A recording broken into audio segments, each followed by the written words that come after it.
Buenas tardes, bienvenidos a Chile Talk. Hoy día soy Neil Davidson, estoy con Pete Lee, como siempre.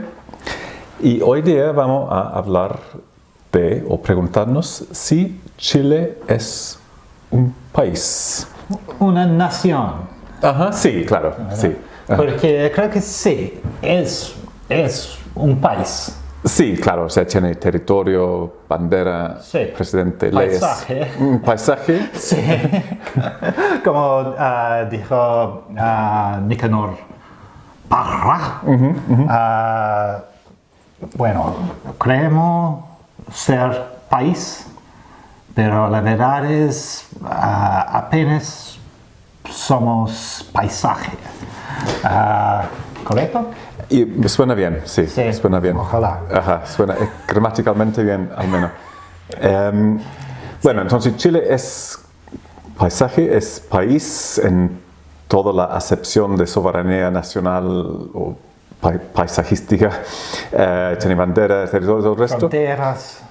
Pero yo cuando llegué, yo dudé de si era nación, porque es un país hispanohablante, precisamente católico, etc., independizado a principios del siglo XIX, al igual que muchos otros países hispanohablantes católicos, etc.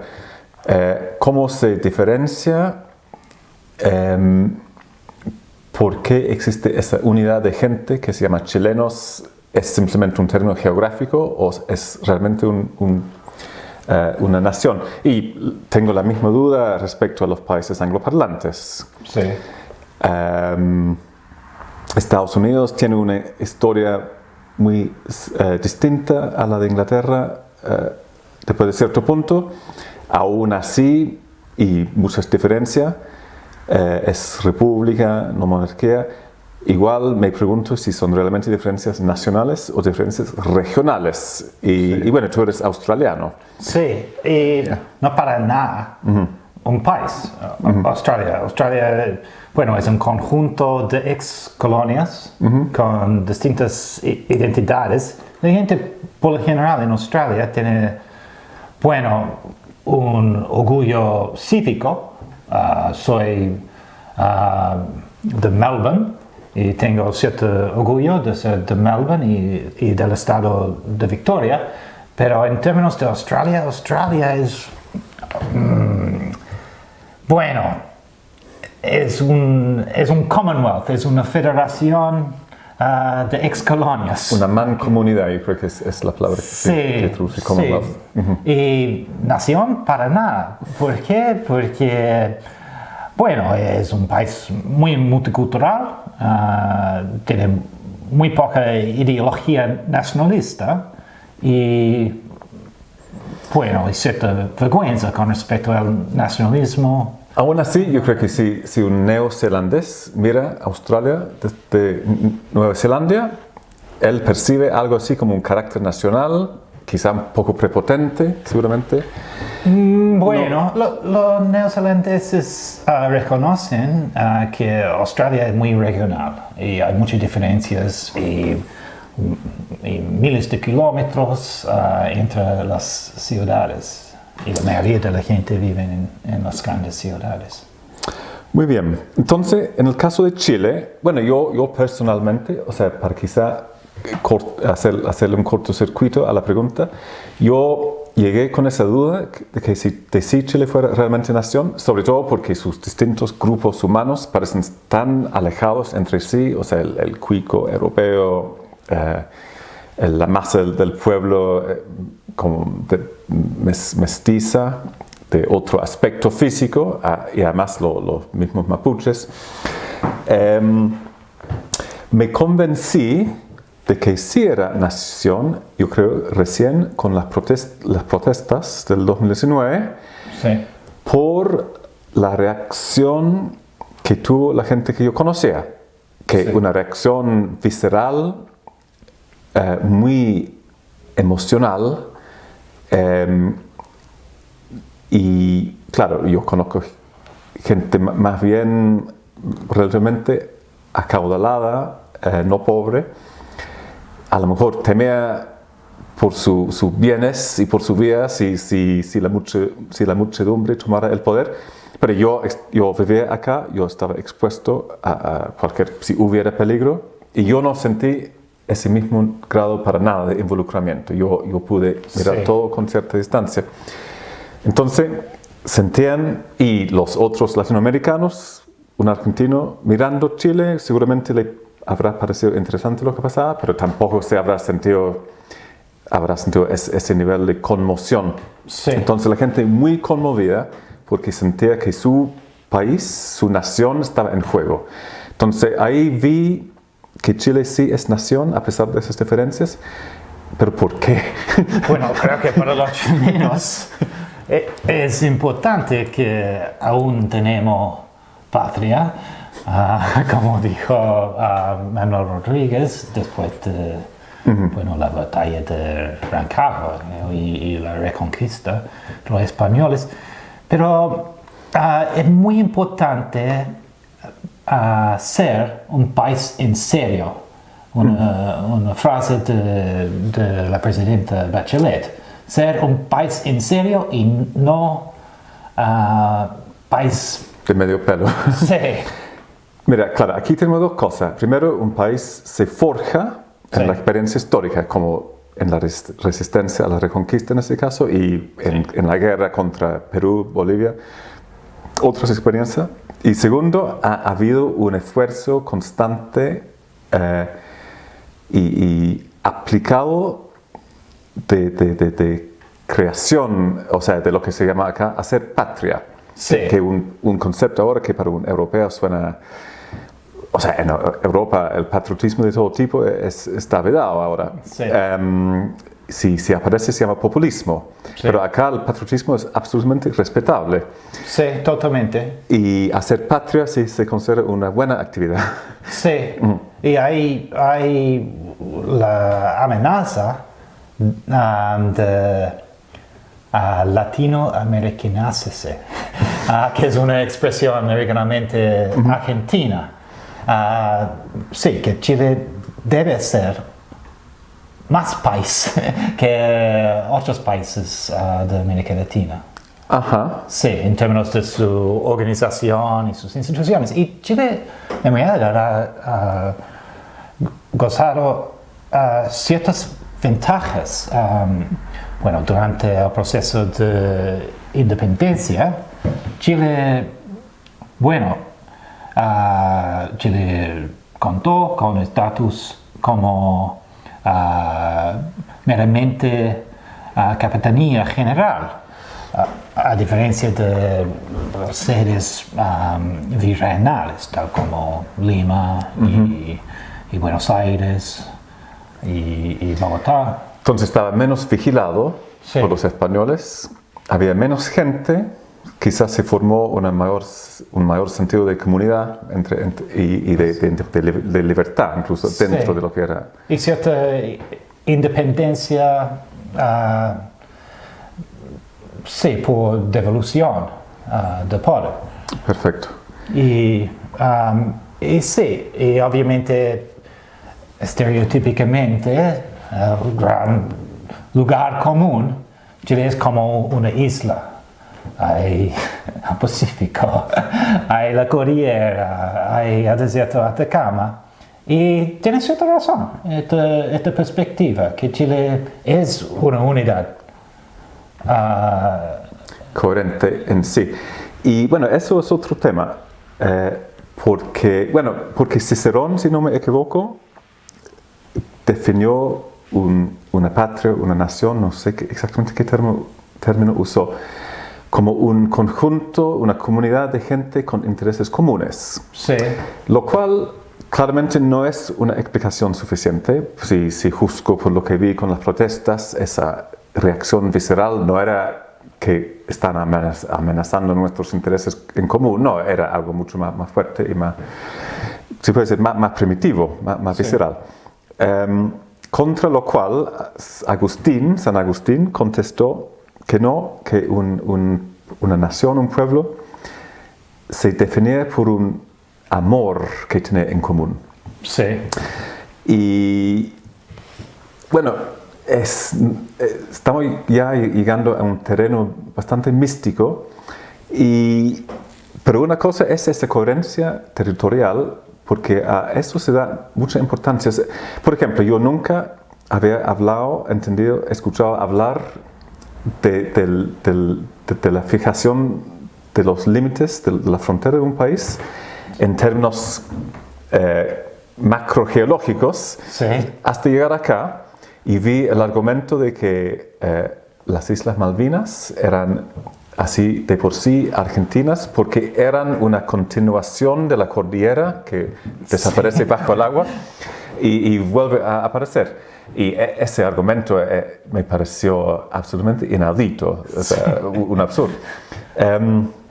Bueno, en tanto que tenemos una geografía loca aquí en Chile, bueno, tenemos una geología más o menos lógica.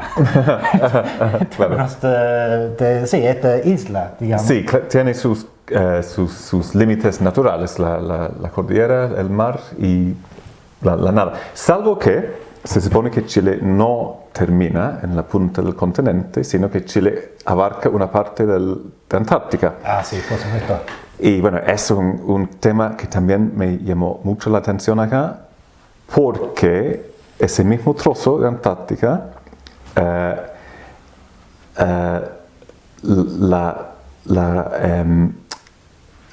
reivindican Argentina Sí. y el Reino Unido. Y tú también me dijiste Posiblemente Perú, porque Posiblemente sí, Perú. hay una Antártica peruana, Sí. según ciertos mapas. Ah, ya, voy a revisar. Sí. Pero lo que me llamó la atención que todas las veces que se ve mencionada la Antártica chilena en un diario, en donde sea, jamás he visto ninguna mención del hecho de que hay una disputa Sí. territorial en esta zona. Y si tú vas a Argentina y ves las mapas argentinas, tú ves que tanto en Antártica como en las Malvinas, o jamás, a menos que es para rechazarla, jamás se va a reconocer que existe algún debate sobre esa soberanía. Entonces, eso es como místico, Sí. porque Miguel Serrano Sí. habla de la Antártica. Sí, un patriota. Un gran patriota, primer embajador chileno en la India, una especie de nazista. Nazista, es la no palabra. nazi, Sí. nazista, sí. Cuya idea de la raza chilena no era para nada, no se hacía la idea de una raza rubia. No, él creía que la raza mestiza chilena iba a ser la gran raza con Sí, la cual se con iba a buenas forjar el cualidades, futuro. sí. Y él promovió mucho esa noción de que el carácter chileno de ese trozo de la Antártica era algo muy fundamental para el alma chilena. Sí, absolutamente. Y otro factor es el concepto del sacrificio en la historia de Chile, tanto en, el militarismo famoso de Chile durante el siglo XIX, con mucho éxito, con menos éxito durante el siglo XX, y también en términos de una lucha popular en contra de cualquier humillación. Sí. Y en términos de, por ejemplo, las guerras, es un tema interesante en la historia de Chile, ¿no? Sí. Claro, bueno, una guerra exitosa desde el punto de vista chileno era la guerra del Pacífico. Sí, un gran éxito. Y antes de eso, obviamente, otra guerra contra los peruanos y bolivianos en los años 1830, Sí. donde nació o surgió el concepto del chileno como militar, el roto chileno como militar, obviamente con su jefe, Manuel Bulnes, y su capacidad para pelear en la guerra, a diferencia de la reputación de los militares chilenos durante la guerra de independencia. Ah, sí, cuando tuvieron que ser auxiliados por tropas transandinas. Transandinas de Cuyo, de Mendoza. Obviamente, como general, Bernardo O'Higgins era un fracaso total. Los Carrera quizás un poco mejor, pero sin la ayuda de San Martín, quién sabe. Bueno, las naciones de repente se forjan tanto en las derrotas como en las victorias, como el mito de Dunkerque entre los ingleses, donde una gran derrota militar a mano de los alemanes se convirtió en una especie de como lema de improvisación, de resistencia, así. Sí, bueno, Dunkerque, sí, Rancagua, Claro, de los británicos. El nuestro Rancagua, exacto, sí. Sí. Ajá. Y hablando de guachos, como el Bernardo Riquelme, sí, creo que en Chile un contrapunto al militarismo es, bueno, la gran ola de feminismo, obviamente no solamente en Chile, pero es un tema internacional y regional de toda América Latina.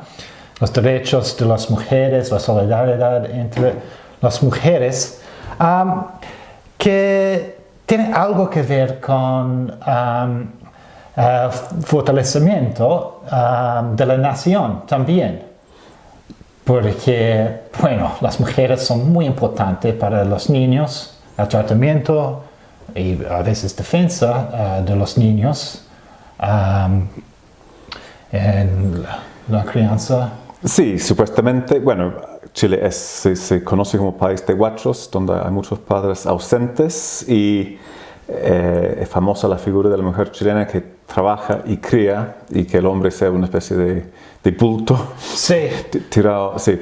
Ajá. Y sí, según el análisis de Gabriel Salazar, el gran feminista, la manera tradicional de los chilenos, ha escrito mucho sobre la historia de las mujeres, el famoso mansplaining, como explican las políticas chilenas cada rato. Bueno, en términos de autoestima y amor propio entre los chilenos, creo que hay cierto paralelismo con el problema país en términos de un amor no correspondido exactamente consigo mismos. Entre los mismos chilenos, dices tú. Sí. Perfecto, sí, porque es muy llamativo que en Chile hay mucha retórica de solidaridad, de nacionalidad, chilenidad compartida. Sí. Y los hechos no reflejan tanto eso. O sea, los ricos son muy ricos, los pobres son muy pobres, no llega mucho de los unos a los otros. Sí. Pero a veces la retórica, como dijo George Orwell, la máscara se convierte en cara. O sea, la retórica se puede convertir en, si se repite lo suficiente, o sea, refleja una voluntad. Igual creo que los chilenos aman a sus vecinos. Tanto o sus prójimos, claro, no sé si su vecino. Aunque a sus vecinos también, porque en mi calle, una calle más bien acaudalada, de gente bien. En plena Ñuñoa. En plena Ñuñoa, antes nadie se conocía, los vecinos no se hablaban. Un reflejo de esa terrible desconfianza que es... Inicial. Desconfianza inicial. Y que es un rasgo de los países de América y de los países pobres. Si hay algo que tienen en común los países ricos es esa confianza internacional. Sí. El novelista E.M. Forster habló de ese tremendo recelo, esa desconfianza entre los indios de la India, como también es universal en los países pobres. Y no solamente entre los pobres. Entonces en mi calle la gente no se hablaba. una calle muy atomizada, como la gran mayoría. Pero se instaló un grupo de WhatsApp para combatir la delincuencia, por un motivo bastante interesado y vil. Sí. Pero se empezó a usar para intercambiar recetas, para cuando la gente buscaba su gato que había desaparecido. Sí. Y se fue formando algo parecido a una comunidad. Y da la misma sensación de que esa retórica de la solidaridad, esa especie de como orgasmo nacional que se produce por el Teletón, Sí. y que realmente recauda dinero y funciona, pero que hay una sed de eso. Hay una sed de ser un país solidario. Sí, bueno, en mi edificio, también en Providencia, durante la cuarentena del coronavirus, sí, hemos desarrollado cierto sentido de comunidad, totalmente sin precedente, en términos de tener una feria chiquitita. Sí. Sí, en la área de estacionamiento, mucha más comunicación entre la gente con un grupo de WhatsApp. Mira, se ha dicho, que va a ser tema de otro día, que los chilenos son los ingleses de Sudamérica. Quizás un rasgo en común es que sus momentos, los momentos de mayor felicidad de ambos pueblos son durante la crisis, porque les da licencia para hablarse entre sí. Sí, totalmente. Y es como la seducción, por lo general. Alguien tiene que iniciar las relaciones interpersonales entre... Y nadie quiere ser el primero. Sí. Nadie es tan canchero como para falta esa persona que rompe el hielo. Sí. Bueno, y creo que con eso podemos concluir, dar por terminado este programa o episodio. Chile sí es nación. Sí, me parece que sí. Y espero que vuelvan, y si quieren apretar el botón y suscribirse, también se agradece. Por favor. Ya, muchas gracias. Esto sonó demasiado como lastimero. Sí. Hay que tener más dignidad. Muy bien, muchas gracias.